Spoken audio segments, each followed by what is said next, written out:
നിങ്ങൾ കണ്ടുവോ? അതാ എനിക്ക് പിന്നാലെ അവൻ വരുന്നു. അവൻ ദൈവത്തിന്റെ കുഞ്ഞാട്. അവന്റെ ചെരുപ്പിന്റെ വാറഴിക്കുവാൻ ഞാൻ യോഗ്യനല്ല. ഞാൻ നിങ്ങളെ ജലത്താൽ ജ്ഞാനസ്നാനം ചെയ്യുന്നു. അവനോ നിങ്ങളെ പരിശുദ്ധാത്മാവിനാലും തീയിനാലും ജ്ഞാനസ്നാനം ചെയ്യും. യോർദാൻ നദിക്കരയിൽ നിൽക്കുന്ന സ്നാപക യോഹന്നാന്റെ അരികിൽ ഈശോ നടന്നെത്തി. 4 കണ്ണുകൾ തമ്മിൽ കൂട്ടിമുട്ടി.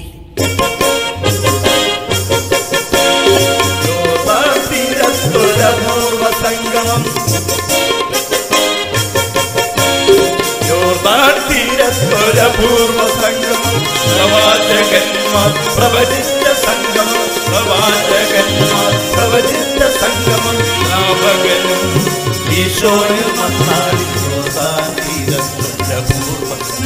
സ്നാപകനും ഈശോയും വന്നാലും യോർദാൻ തീരത്തൊര പൂർവ സംഗമം, യോർദാൻ തീരത്തൊര പൂർവ സംഗമം.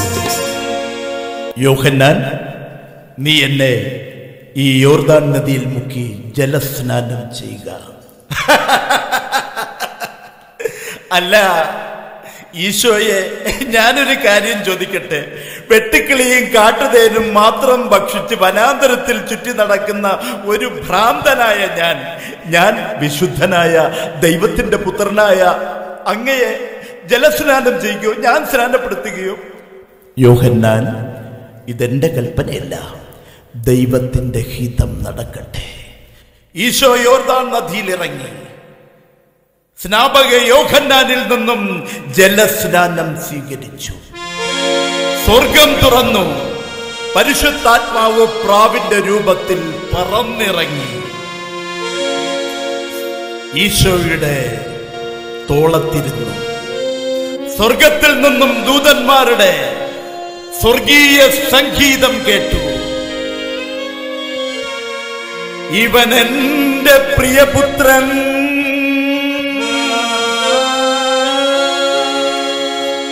ഇവനിൽ ഞാൻ പ്രസാദിച്ചിരിക്കുന്നു. ജലസ്നാനം സ്വീകരിച്ച ഈശോ ഈർണണിഞ്ഞ വസ്ത്രവുമായി നടന്നു പോകുന്നത് സ്നാപക യോഹന്നാൻ നിറകണ്ണോടെ നോക്കുന്നു. താൻ എന്തിനാണോ ഈ ഭൂമിയിൽ വന്നത്, ആ ദൗത്യം പൂർത്തിയായിരിക്കുന്നു. ലോകത്തിന്റെ രക്ഷകനായ, ദൈവത്തിന്റെ പ്രിയപുത്രനായ, ദൈവത്തിന്റെ കുഞ്ഞാടായ ഈശോ മിശിഹായെ ജലത്താൽ സ്നാനപ്പെടുത്തിയിരിക്കുന്നു. ദാ നടന്നു പോകുന്നു അലസനായി ഈശോ മിശിഹ. യോർദാൻ നദീ തീരത്തുകൂടെ നടന്നു പോകുന്നു ഈശോ. 2 പേർ വല വീശുന്നു, പത്രോസും അന്ത്രയോസും. ഈശോ അവരുടെ അടുക്കലെത്തി. എന്താ, മത്സ്യം നിറയെ കിട്ടിയോ? എവിടെ? കടല് കരിഞ്ഞു കിടക്കുക. കടലിനകത്തൊന്നുമില്ല. 2 ദിവസം കൊണ്ട് ഞങ്ങൾ ഈ വല വീശുകയാ, ഒരു മത്സ്യം പോലും വലയിൽ കുരുങ്ങിയില്ല. ആഴത്തിലോട്ട് വലയിറക്കി. അതെ, കർത്താവ് നമ്മോട് ഓരോരുത്തരോടും പറയുന്നു, ആഴത്തിലോട്ട് വലയിറക്കാൻ. നമ്മുടെയൊക്കെ വിശ്വാസം നാവിൻ തുമ്പിലാണ്. കർത്താവ് നമ്മോട് പറയുന്നു, ആഴത്തിലോട്ട് വലയിറക്കാൻ. അല്ല, നിന്നെ കണ്ടിട്ടൊരു പ്രവാചകനാണെന്ന് തോന്നുന്നു. നീ പറഞ്ഞതിന് വേണ്ടി ഞങ്ങൾ ആഴത്തിലോട്ട് വലയിറക്കാം. കർത്താവ് പറഞ്ഞ സ്ഥലത്തേക്ക് അവർ വലയിറക്കി. എടാ അന്ത്രയോസേ, എടാ യോഹന്നാൻ, ഓടിവാടാ. വല കയറുന്നില്ല. എടാ വല കയറുന്നില്ല. അത് വല്ല കല്ലേലും കുരുങ്ങി കാണും. കല്ലേല് കുരുങ്ങിയതല്ല, അവർ വല ആഞ്ഞു പിടിക്കുന്നു. അത്ഭുതം, വല നിറയെ മത്സ്യം. അല്ല, നീ ആരാണ്? പറയൂ, നീ ആരാണ്? എന്നെ അനുഗമിക്കൂ, നിങ്ങൾക്ക് എന്നെ കണ്ടെത്താം. പത്രോസും അന്ത്രയോസും യാക്കോബും വല വലിച്ച് ദൂരേക്കെറിഞ്ഞു. അവർ കർത്താവിന് പിന്നാലെ പോയി. പത്രോസ്, അന്ത്രയോസ്, യാക്കോബ്, യോഹന്നാൻ, അങ്ങനെ ഈശോയ്ക്ക് 12 ശിഷ്യന്മാർ.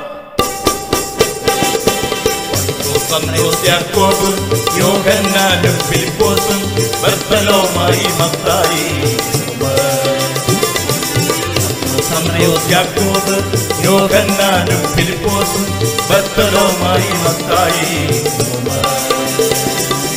ആൽഫാ മകൻ യാക്കോബ്, ആൽഫാ മകൻ യാക്കോബ്, സദ്ദായി ശിമോൻ, ഒറ്റുകാരൻ യൂദാസും 12 അപ്പോസ്തലന്മാർ.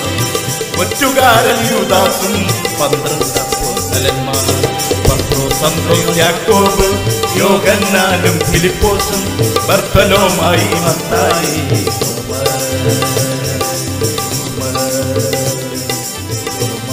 അങ്ങനെ ഈശോ മിശിഹായ്ക്ക് 12 അപ്പോസ്തലന്മാരെ കിട്ടി. സഹൃദയരെ, 33.5 വർഷക്കാലം ഈ ഭൂമിയിൽ മനുഷ്യനായി ജീവിച്ച ദൈവപുത്രൻ ഈശോ മിശിഹ താൻ ആരാണെന്ന് അറിയിക്കുവാൻ, ലോക ജനതയെ അറിയിക്കുവാൻ, യഹൂദ പ്രമാണിമാരെയും മതപണ്ഡിതന്മാരെ അറിയിക്കുവാൻ തൻ്റെ അത്ഭുത പ്രവൃത്തികൾ ആരംഭിക്കുകയാണ്. തൻ്റെ അത്ഭുത പ്രവൃത്തികൾ ഈശോ ആരംഭിക്കുവാൻ കാര്യം എന്താണെന്ന് പറഞ്ഞാൽ, താൻ ആരാണ്, താൻ ദൈവപുത്രനാണ് എന്നുള്ളത് ഈ ജനങ്ങൾ മനസ്സിലാക്കുവാൻ വേണ്ടിയാണ് കർത്താവ് അത്ഭുത പ്രവൃത്തികൾ ഈ ഭൂമിയിൽ കാഴ്ചവെച്ചത്. ദൈവം തൻ്റെ അത്ഭുത പ്രവൃത്തികൾ തൻ്റെ പുത്രനിലൂടെ ജനങ്ങളെ മാനസാന്തരപ്പെടുത്തുവാനും നിത്യതയിലേക്ക് സ്വർഗരാജ്യത്തേക്ക് കൊണ്ടുപോകുവാൻ വേണ്ടിയാണ് തൻ്റെ പ്രിയപുത്രനെ ഈ ഭൂമിയിലേക്ക് യഹോവയായ ദൈവം അയച്ചത്. അങ്ങനെ 33.5 വർഷക്കാലം ജീവിച്ച ഈശോയുടെ പ്രേഷിത പ്രവർത്തനം എന്ന് പറയുന്നത് വെറും 3.5 വർഷമാണ്. ഈ 3.5 വർഷക്കാലം ഒരു മനുഷ്യൻ എങ്ങനെ ഭൂമിയിൽ ജീവിക്കണമെന്നും, ഒരു മനുഷ്യൻ എന്താണെന്നും പഠിപ്പിച്ച, സ്നേഹം എന്താണെന്ന് പഠിപ്പിച്ച, ഒരു മനുഷ്യൻ ആരാണ് എന്ന് മനസ്സിലാക്കി കൊടുത്ത ദൈവത്തിൻ്റെ പ്രിയപുത്രൻ ഈശോ. ജനങ്ങൾ ഒരുപക്ഷെ ഈശോയെ അവിശ്വസിക്കാതിരിക്കുവാൻ വേണ്ടി ഈശോ ചില അത്ഭുതങ്ങൾ, അടയാളങ്ങൾ ഈ ഭൂമിയിൽ കാണിച്ചു. കാനായിലെ കല്യാണ വീട്ടിൽ ഈശോ കാണിച്ച അത്ഭുതം നമുക്കെല്ലാവർക്കും അറിയാം. അതെ, ഈശോയുടെ ജീവിത ചരിത്രത്തിലെ ആദ്യത്തെ അത്ഭുതമായിരുന്നു അത്. ഈശോയും 12 അപ്പോസ്തലന്മാരും ആ കാനായിലെ കല്യാണ വീട്ടിൽ ചെന്നപ്പോൾ 6 കൽഭരണികളിൽ വെള്ളം നിറയ്ക്കപ്പെട്ടപ്പോൾ ഈശോ സ്വർഗത്തേക്ക് ഒരു പ്രാവശ്യം നോക്കി. സ്വർഗത്തിൽ നിന്നും ആദ്യത്തെ അഭിഷേകം കൽഭരണികളിൽ ഇറങ്ങി വന്നു. പച്ചവെള്ളം വീഞ്ഞായി മാറി. ഇത് കണ്ട ശിഷ്യന്മാർ അത്ഭുതപ്പെട്ടു. നാട് മുഴുവൻ ഈശോയുടെ കീർത്തി പരന്നു. ജനങ്ങൾ തിങ്ങിക്കൂടിയപ്പോൾ ഈശോ മലമുകളിൽ കയറി. ലോകചരിത്രത്തിൽ എന്നുമെന്നും ലിഖിതങ്ങളാൽ എഴുതപ്പെട്ട ഗിരിപ്രഭാഷണം എന്നറിയപ്പെടുന്ന ലോകത്തിലെ ആദ്യത്തെ പ്രഭാഷണം ഈശോ മലമുകളിൽ ആരംഭിച്ചു. ആത്മാവിൽ ദരിദ്രരായവർ ഭാഗ്യവാന്മാർ, സ്വർഗരാജ്യം അവർക്കുള്ളതാകുന്നു. ദുഃഖിക്കുന്നവർ ഭാഗ്യവാന്മാർ, അവർക്ക് ആശ്വാസം ലഭിക്കും. സൗമ്യതയുള്ളവർ ഭാഗ്യവാന്മാർ, അവർ ദൈവത്തെ കാണും. ഹൃദയശുദ്ധിയുള്ളവർ ഭാഗ്യവാന്മാർ, അവർ ദൈവത്തിന്റെ മക്കളെന്നറിയപ്പെടും. മാതാപിതാക്കളെ മാനിക്കാത്തവരെല്ലാം അഗ്നിക്കിരയാകും. തന്നെപ്പോലെ തന്റെ സ്നേഹിതനെയും സ്നേഹിക്കുക, തന്റെ സഹോദരനെ സ്നേഹിക്കുക, ശത്രുക്കളെ സ്നേഹിക്കുക. കൊല ചെയ്യരുത്, വ്യഭിചാരം ചെയ്യരുത്, കള്ളസാക്ഷ്യം പറയരുത്.